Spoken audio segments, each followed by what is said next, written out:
What's going on, guys? This is Cunine and welcome to my review of Crash Bandicoot The Huge Adventure on the Nintendo Game Boy Advance. Crash Bandicoot The Huge Adventure is a spin-off of the main Crash series and is his first game on any handheld console. I covered another Crash Bandicoot spin-off, Crash Bash, on my channel. Click here to check it out. It was developed by Vicarious Visions, not known for very much at the time, but later developed the Guitar Hero series along with the Skylander series. It was published by Universal in early 2002 in all regions. Similar to most Crash Bandicoot games at the time, The Huge Adventure is a platformer, and you play as Crash Bandicoot. However, this game is a side-scrolling platformer, which at the time was criticized harshly for its lack of innovation. You start off on one island, and as you beat the levels and collect crystals, the island's boss will be presented. Islands are basically just hubs of 5 different levels, one being the boss. There are also extra challenges and rewards accordingly. If you collect all crates in a given level, you'll be given a gem, and if you beat the time trial, you will be given a relic. If you collect 100 Wumpa fruit, you will be given an extra life. Lives are extremely easy to come by, and though difficulty increases near the end, the constant difficulty is relatively easy. Once you beat all 4 islands, you face Dr. Neo Cortex in his giant blimp.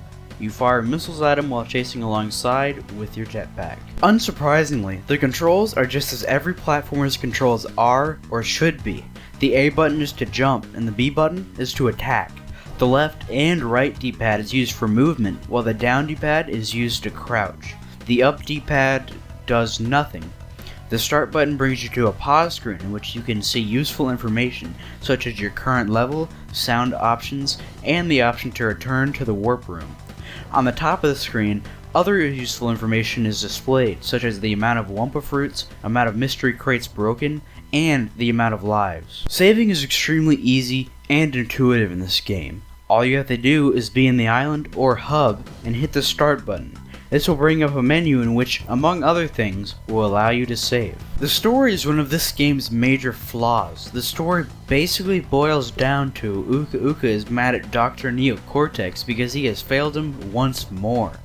Dr. Neo Cortex then decides to shrink Earth down to the size of a grapefruit for whatever reason. Aku Aku notices his taunting and informs Crash that if he finds enough crystals, they will somehow be able to build an enlarging machine. Neo Cortex notices this and decides to take on Crash himself.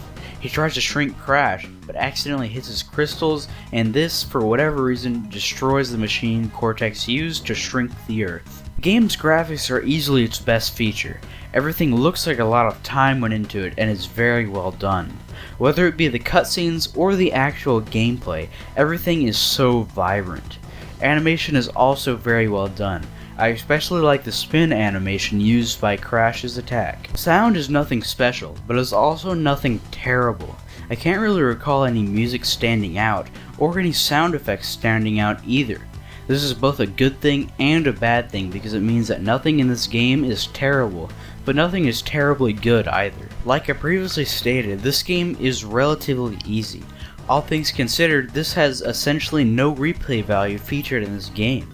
Crash Bandicoot The Huge Adventure is an alright game, and I bought mine for around $10.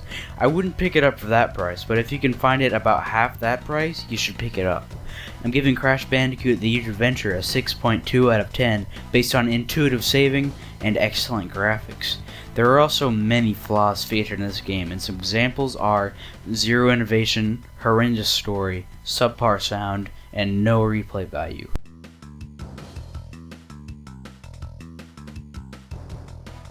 Disagree? Have suggestions for the next video? Leave what you do to score the game and any suggestions you might have in the comments. My last video was a review of Wizards and Warriors on the Nintendo Entertainment System, an excellent game developed by Rare. Click here to check it out.